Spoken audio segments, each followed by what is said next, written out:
وحلقة جديدة من برنامج كل يوم.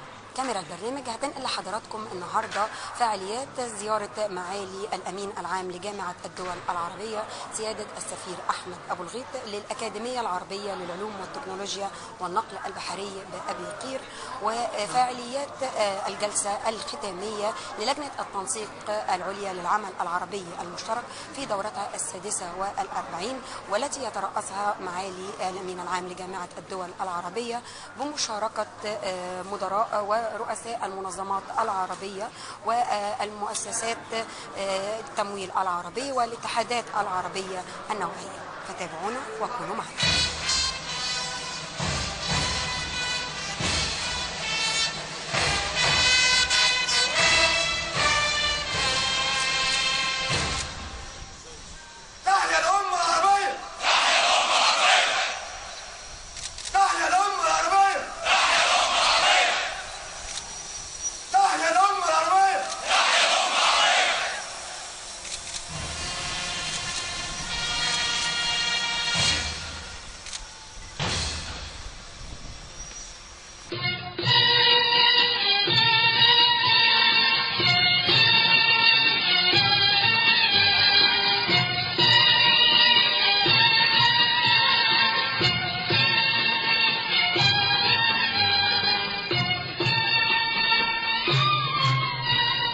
أمجاد يا رب أمجاد ببلادنا كرام سياد، أمجاد يا رب أمجاد ببلادنا كرام سياد، أمجاد يا رب أمجاد.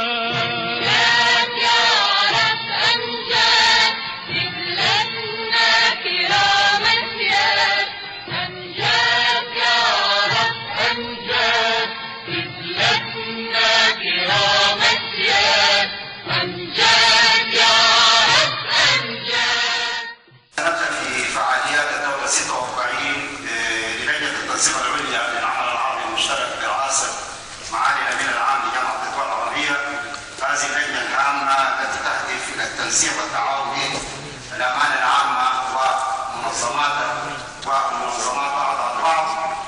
هذه اللجنة التي أطلق عليها معالي الأمين العام مع الاستثناء السابق اللي كان في نوفمبر 2016 أطلق عليها الجمعية العامة للعمل العربي المشترك.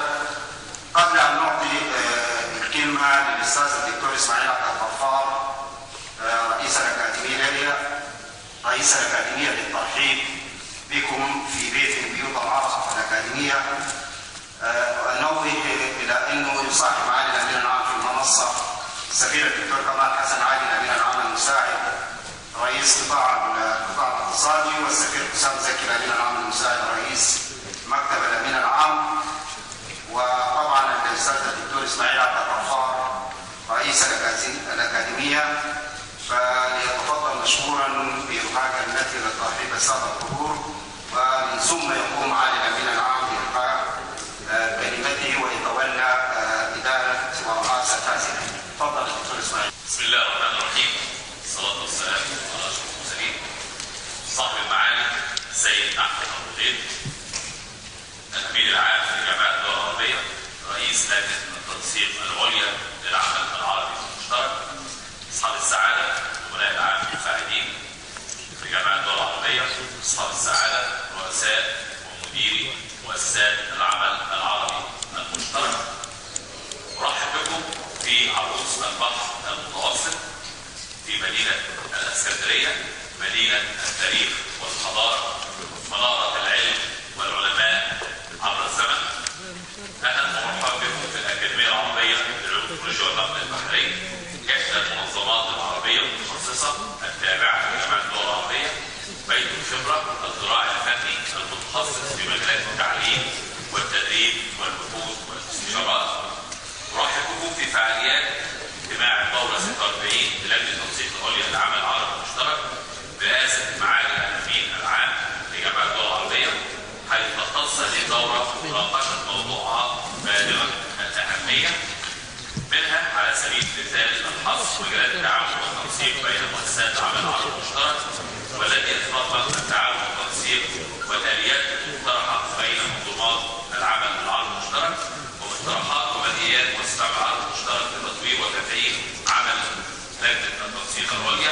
وذلك في اطار قرارات مجلس الجامعه العربيه على مستوى الخدمه والمستوى الوزاري والخاصه بتطوير العمل العربي المشترك وتحديث منظومته وتفعيلها بها. لقد سعت الاكاديميه العربيه للتكنولوجيا والعلاقات البحريه دائما وكل ما اوتيت قوه لاداء مهمتها الاساسيه كمغاره للمعرفه وقلعه شامخه وعلامه بارزه في عالمنا العربي، حيث مثلت احد واهم وابرز المعالم الهامه والناجحه في مجال العمل العربي المشترك، حيث ارست الاسس والمعايير الراسخه في المساهمه في تعليم وتدريب وتجهيز الكوادر التي تؤهل لبناء المجتمعات العربيه والافريقيه، فضلا عن تقديم الاستشارات والقيام بالدراسات واجراء البحوث التي تتميز بها الاكاديميه. لقد اثمرت الجهود المبذوله في تطوير العمليه التعليميه الاكاديميه عن تحسن الترتيب العالمي الاكاديميه بين جامعات العالم وفقا لتصنيف ويبومتريكس الدولي والذي يشمل حوالي 24,000 جامعه على مستوى العالم، حيث ارتفع تصنيف الاكاديميه بين الجامعات العالميه من 5,584 في 2011 الى 2,200 في يناير 2017. علاوه على الكليات والمعاهد الموجوده في الاكاديميه، تم خلال عام 2016 انشاء كليه الصيدله لمنح درجه البكالوريوس في الصيدله بموافقه مجلس اعلى الجامعات المصريه وموافقه الجمعيه العامه الاكاديميه على المستوى الوزاري، وتم ايضا انشاء كليه اللغه والاعلام في الاسكندريه. كانت الاكاديميه وستظل صندوق في حصول كليتها على اعلى شهادات الجوده في التعليم والتدريب من دوله المقر جمهوريه مصر العربيه، باستعتماد الهيئه القوميه للتعليم وضمان الجوده والنقاء، معدلات المجلس الاعلى للجامعات المصريه بدرجات البكالوريوس والماجستير والدكتوراه لجميع التخصصات، بالاضافه الى العديد من شهادات التعليم والجوده العالميه باستعتماد هيئه التابت الامريكيه واعتماد RIBA البريطانيه واعتماد منظمه القياده العالميه. كما فاز الاكاديميه عضو المجلس التنفيذي للاتحاد الدولي للجامعات المحليه المره الثانيه على التوالي منذ ايام قليله، باعتبارها واحده من اكبر الجامعات المحليه على مستوى العالم. كما تم اختيار الاكاديميه لعضويه لجنه السياسات والتخطيط لاتحاد الجامعات المحليه الدوليه وعضويه مجلس امناء الجامعه المحليه الدوليه بالسويد، وايضا عضويه مجلس الامناء المصري البريطاني لتطوير التعليم العالي في مصر. وفي هذا الاطار اصدرت الفوضيه الاوروبيه قرارا باعتماد التعليم والتدريب البحري ونظم اصدار الشهادات بكل مصر العربيه، باعتبار الاكاديميه العربيه هي المعهد المحلي المعترف به من المنظمه المحليه الدوليه، وذلك طبقا لمتطلبات الاتحاد الاوروبي. كما حصلت الاكاديميه على شهاده تقدير من المنظمه المحليه الدوليه IMO. كما تم تجديد مذكره التفاهم مع المنظمه المحليه الدوليه باعتبار الاكاديميه الشريك الرئيسي في تنفيذ برامج التعاون الفني بالمنطقه العربيه. كما تم عمل اتفاق مع المنظمه المحليه الدوليه بانشاء اول مركز لدراسه وتحليل حوادث السفن بالمنطقه العربيه والشرق الاوسط الاكاديميه، لتصبح مركزا اقليميا لهذه الخدمات وتقديمها لكافه الدول العربيه. كما تتميز الاكاديميه بوجود خطيات تعاون علمي بين الاكاديميه ومؤسسات التعليم العالي والبحث الدولي والمؤسسات العلميه والمحليه، وهو يشجع البحث العلمي وتبادل الخبرات بين الجامعات، وللاكاديميه ما يزيد عن 65 اتفاقيه تعاون مع اهم الجامعات الدوليه. تمتلك الاكاديميه كثير من الاساتذه والخبراء ذوي الخبره الدوليه والقادرين على دعم الدول العربيه والافريقيه من حيث تقديم استشارات والقيام بالدراسات في المجالات العلميه المختلفه، حيث طور اعضاء هيئه التدريس عدد اعضاء الاكاديميه من 1230 عضو هيئه تدريس في 2011 الى 1430 في 2017. تستمر الاكاديميه في ضعف الطلاب والدارسين في الانشطه المختلفه والتي اسفرت عن حصول طلاب الاكاديميه على العديد من الجوائز والبطولات العالميه، ومنها على سبيل المثال الحصر فوز الطالبه نور الشربيني بطوله عالم الاسكواش للسيدات للمره الثانيه على التوالي، فوز فريق الاكاديميه المركز الاول على مستوى الشرق الاوسط وجنوب افريقيا بمسابقه البرمجيات العالميه والتي اقيمت بسان بطرسبورغ بروسيا، وايضا فوز فريق الاكاديميه بالمركز الاول في النهائيات الاولمبيه للمسابقات الدوليه للغواصات البحريه الاليه. وتشارك الاكاديميه سنويا في العديد من الابحاث العلميه والمشروعات التي يخصص لها تمويل من الاتحاد الاوروبي ومؤسساته المختلفه، والعديد من الجهات الاخرى لتمنح تمويل البحث العلمي والمشروعات من خلال فرق بحثية ذات خبرات في هذا المجال.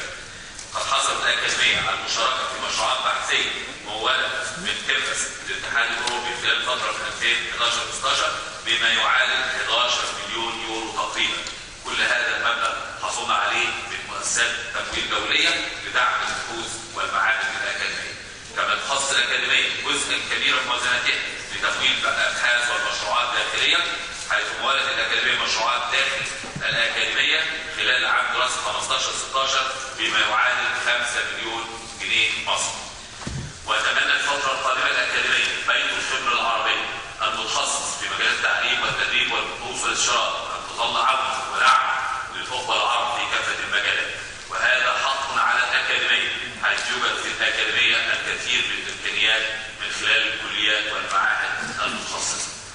أخيرا أتقدم بخالص شكر وتقدير إلى معالي السيد أحمد أبو الغيط الأمين العام لجامعة الدول العربية على دعمه المستمر والمتواصل للأكاديمية كبيت خبرة عربي ودولي متخصص في مجالات التعليم والتدريب والبحوث والاستشارات لخدمة أمتنا العربية، وذلك وصف الأكاديمية أحد الأذرع الفنية لجامعة الدول العربية. وأوجه الشكر والتقدير لأصحاب المعالي لأصحاب السعادة ورؤساء ومدير مؤسسات العمل العربي المشترك على حضورهم ومشاركتهم فعاليات اجتماعات الدورة 46 في لجنة التنسيق بمقر الأكاديمية العربية للتكنولوجيا والنقل البحري. أتقدم بخالص الحب والتقدير للقطاع الاقتصادي بالأمانة العامة لجامعة الدول العربية تحت إدارة سعادة السفير الدكتور كمال حسن علي الأمين العام مساعد الشؤون الاقتصادية استشار أول محمد خير مدير المنظمات العربية، مع استمرار الأكاديمية في التشرف باستضافة كافة اللجان والمجالس الوزارية المتخصصة تحت مظلة جامعة الدول العربية. مرة أخرى أرحب بكم في بيت العرب أحد بيوت العرب الأكاديمية العربية، وأتمنى لكم طيب الإقامة. شكرا جزيلا والسلام عليكم ورحمة الله وبركاته.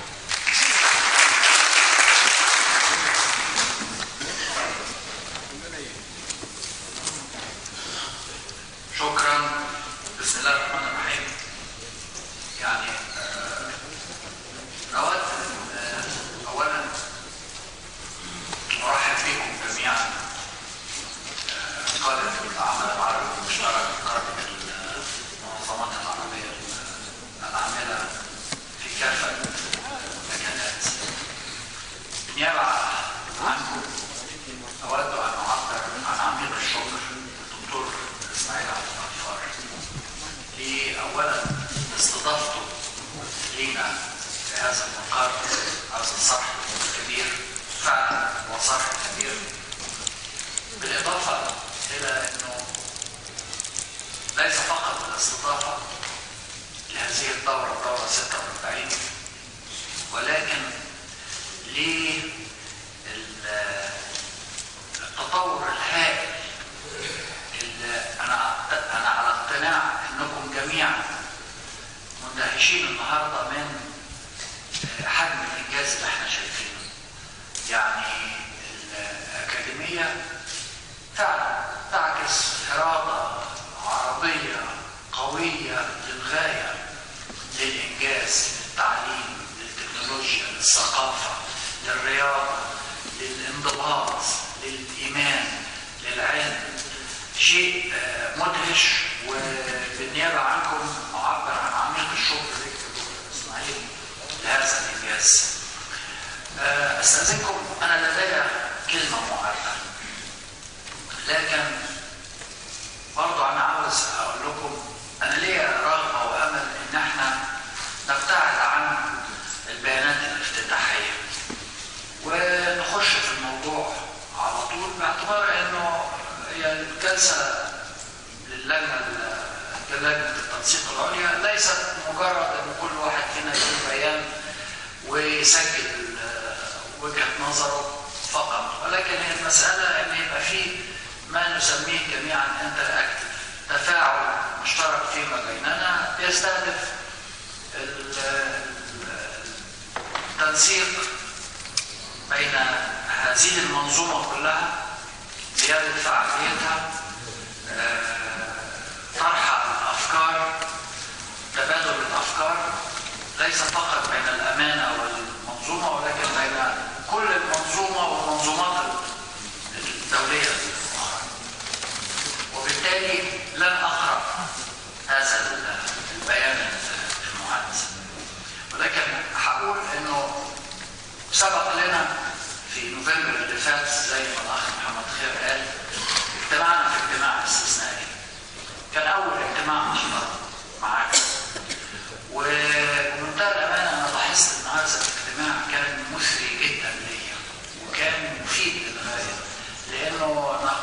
كثير من المسائل على مدى يوم كامل، وخرجنا بتوصيات. يقول لكم محمد خير ان استمريت على مدى الشهور التالية منذ نوفمبر حتى اليوم أتابع تنفيذ هذه التوصيات وكيف تعاملت أو تفاعلت مع الأمانة العامة. وبالتالي قدامنا الكثير من التوصيات نتيجة لعملنا في سواء الدورة العادية 46 45 أو الدورة الاستثنائية. اليوم احنا بنجتمع في الدورة 46.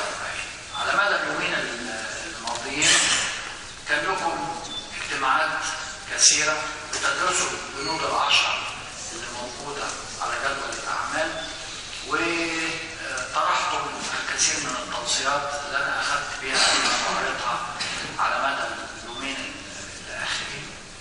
فبعد استئذانكم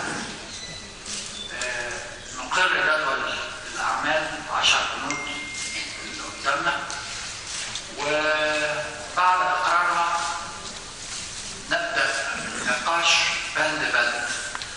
وأملي إن احنا نتيجة لأنه الاجتماعات الفنية حققت الكثير من التوافق على التوصيات، إن احنا ننطلق في مناقشة التوصيات، تبنيها، ونبقى اسلوبنا اسلوب عملي بعيد عن البيانات العامة، لأننا نلاحظ إنه في بعض ممثلي مديري المنظمات، وبالتالي قد يكون لدى البعض فكرة إنه يقرأ بيان بالنيابة عن مدير المنظمات. لا أتصور إنه هنا داعي لذلك، بمعنى إنه البيان ممكن يسلم إلى الأمانة زي ما أنا هسلم البيان بتاعي إلى الأمانة، وبالتالي يصدر فيه كتيب إذا كان فيه رغبة لتسجيل هذه المناقشات.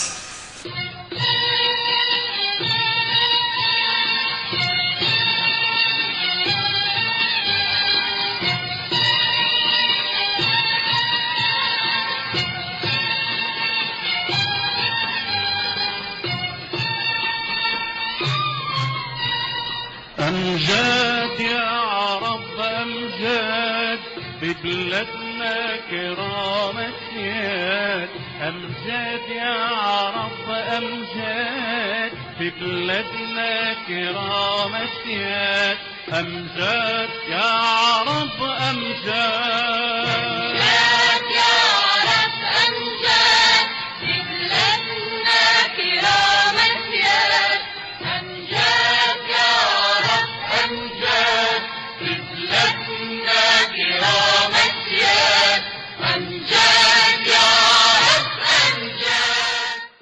تضمن اليوم مجموعة من الفاعليات بدأت بطابور عرض لطلبة كلية النقل البحري والتكنولوجيا، ثم تفقد معرض المشروعات الخاص بالمتخرجين من الطلبة بالكليات المختلفة. وتضمنت الجولة زيارة لمركز القبة السماوية ومجمع المحاكيات المتكامل.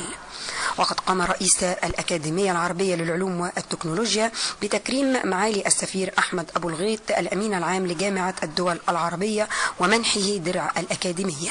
من خلال برنامجنا النهارده كل يوم ان احنا نتشرف بلقاء مع الامين العام لجامعه الدول العربيه معالي السفير احمد ابو الغيط في زيارته الاولى للاكاديميه العربيه للعلوم والتكنولوجيا بابي قير. اهلا بحضرتك معنا فندم. اهلا بيك. يعني عايزين ناخد من حضرتك فكره عن التوصيات اللي خرجت بيها الدوره السادسه والأربعين في جلستها الختاميه النهارده. يعني هي الهدف الاساسي لاجتماع اليوم هو تفعيل وتعميق التعاون بين أمانة الجامعة العربية ومنظمات العمل العربي المشترك. نعلم أن الجامعة العربية ليست فقط أمانة الجامعة المبنى الموجود في ميدان التحرير في القاهرة، ولكن أيضا مجموعة عريضة جدا من منظمات العمل العربي المشترك، من أول اجتماعات وزراء الداخلية، إلى وزراء الصحة، إلى منظمة الزراعة والأغذية العربية، إلى مكافحة الكوارث، مجموعة عريضة من المنظمات.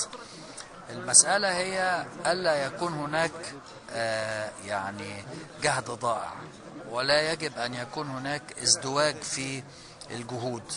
ومن هنا تأتي مثل هذه الاجتماعات لتوحيد الرؤى، لتعميق التفاهم، للتعاون فيما بين العرب وبعضهم البعض ومنظماتهم وبعضها البعض.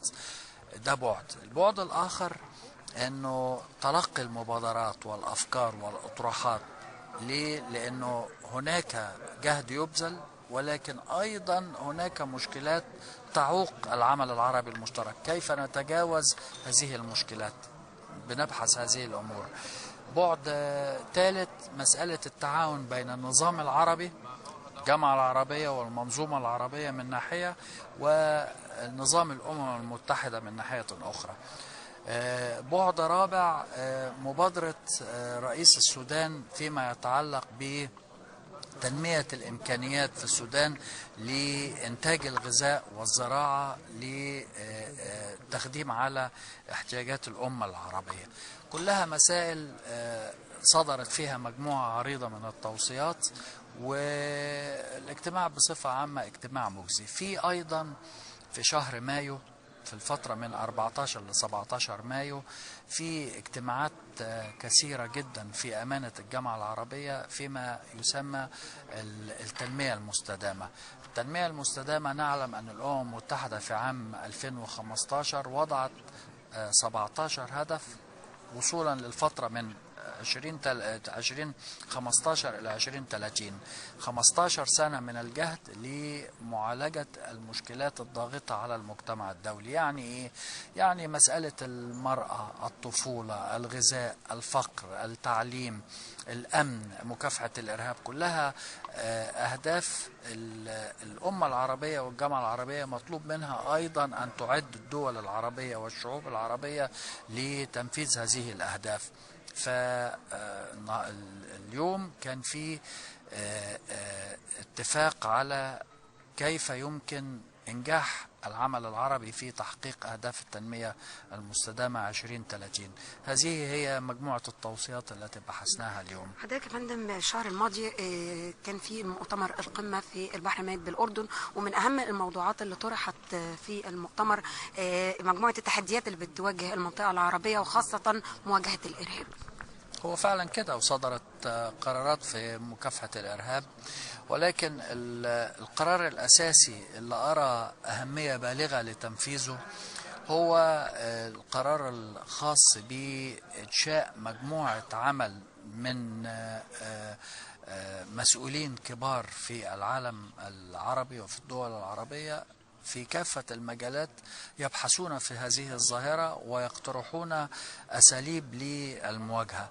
بمعنى اللجنة المطلوب إنشائها أو الآلية المطلوب إنشائها لمكافحة الإرهاب وتحقيق التنمية لجنة يمكن أن يشارك فيها وزارات التعليم، وزارات الشؤون الاجتماعية، وزارات الصحة، وزارات العمل، تشغيل، وزارات الداخلية، وزارات العدل، المؤسسات الدينية في العالم العربي، كلها تعمل سويا من خلال منظومة عريضة تجتمع وبشكل دوري وبإيقاع عالي، تبحث في الظاهرة، تنظر في المقترحات للمكافحة، تنظر التجربة والخبرة. مصر لديها تجربة، العراق لديها تجربة، الأردن لديه تجربة، منطقة الخليج لديها كل هذا يصب في هذه اللجنة. الإعلام ضروري جدا لكيفية المكافحة، ونحن بسبيلنا في تنفيذ توصيات القمة في هذا الصدد. يعني النهارده طبعا دي بتعتبر الزياره الاولى من نوعها لسيادتك للاكاديميه العربيه للعلوم والتكنولوجيا، فعايزين نعرف برضو انطباع حضرتك عن هذا الصرح العلمي. انطباعي يعني انا كنت اتوقع ان ارى كفاءة العمل وهذا الصرح الضخم جدا اللي كنت متوقع نتيجة لقراءاتي ومتابعتي ان يكون كذلك. الحقيقة فاق توقعاتي. بمعنى أني لقيت إدارة واعية لها رؤية، رأيت شباب وفتيات عرب وعربيات لديهم إحساس بالانتماء، لقيت خيال، لقيت مبادرة، لقيت أكاديمية لا تقل بحال من الأحوال عن الأكاديميات الكبرى في الدول الكبرى. الإدارة جيدة للغاية، جيدة للغاية. والدكتور اللواء إسماعيل عبد الغفار واضح أنه بذل جهد خارق لتأمين آلية ومؤسسة فاعلة، يعني شيء أراه بديع. يعني قبل ما بنختم لقائنا يعني عايزه اعرف من حضرتك يعني الاولويات بالنسبه لجامعه الدول العربيه، اولى الموضوعات اللي في جدول اعمالها ان هو ده ليه الاولويه والاهتمام. الجامعه العربيه منظومه ثقيله جدا وكبيره جدا، وتعمل في كافه المجالات. هدفها الاول وربما الاخير هو خدمه المواطن العربي، ونسعى لخدمه هذا المواطن. شكرا يا جماعه. شكرا يا فندم، ونشكر حضرتك. الف شكرا. شكرا.